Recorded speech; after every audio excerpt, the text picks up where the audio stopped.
It's about T20 World Cup. What will happen in the Super 8 stage? We are going back beyond all those things and thinking about the semi-finals and finalists. Unfortunately, Australia lost out to be in the Super 8. But we got a bet. New Zealand, our neighbors, our brothers. It's almost like previously they even considered to be part of Australia. What can we help to New Zealand gain a semi-final win?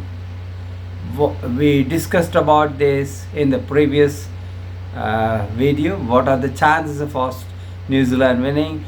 We said if they top the group in group 2, they could face lesser opponent in South Africa. We considered India was as top problem for New Zealand. It's not about the superiority of India or South Africa.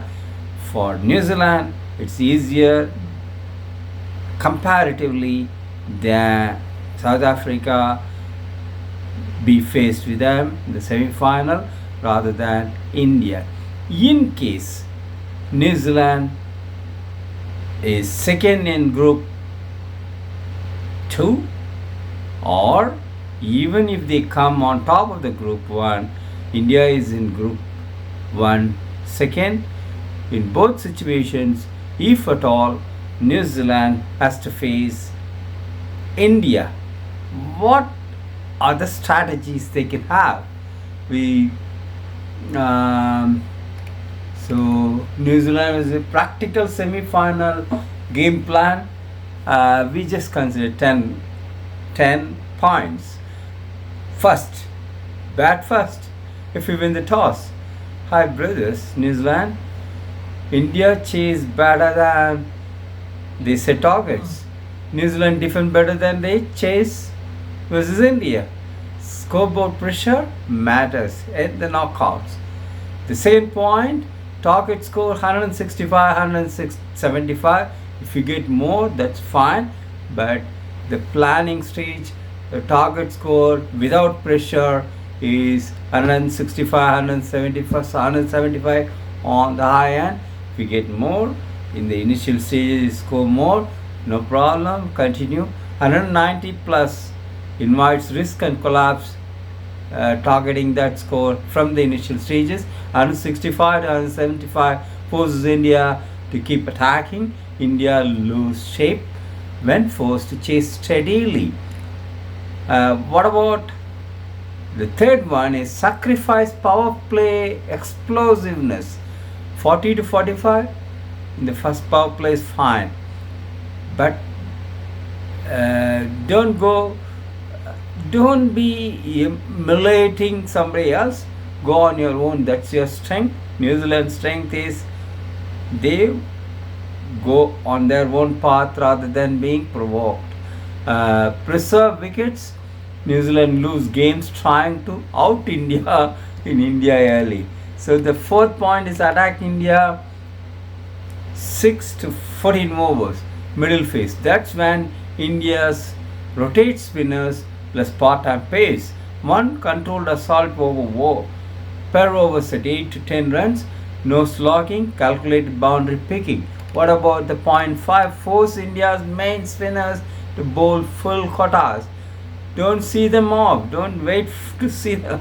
No, use sweeps, depths increase. Strike rotation. Use your depth in the crease. Go up and down. Make them defend. That's uncomfortable for them. With a what? Sixth strategy would be with the ball. Remove one of India's top 3 early. Doesn't matter which one. Now, the previous matches we saw 2 fell quickly. India's middle order is strong but less settled. Early wicket is equal to delayed acceleration. That's the strategy normally Australia would also do. bowl pace heavy in power play and death. India lineup spinners very well. New Zealand same movement plus hard lengths or the threat. Keep it up. Use cutters, not full pace at the death. The 8th point, choke but don't hurt.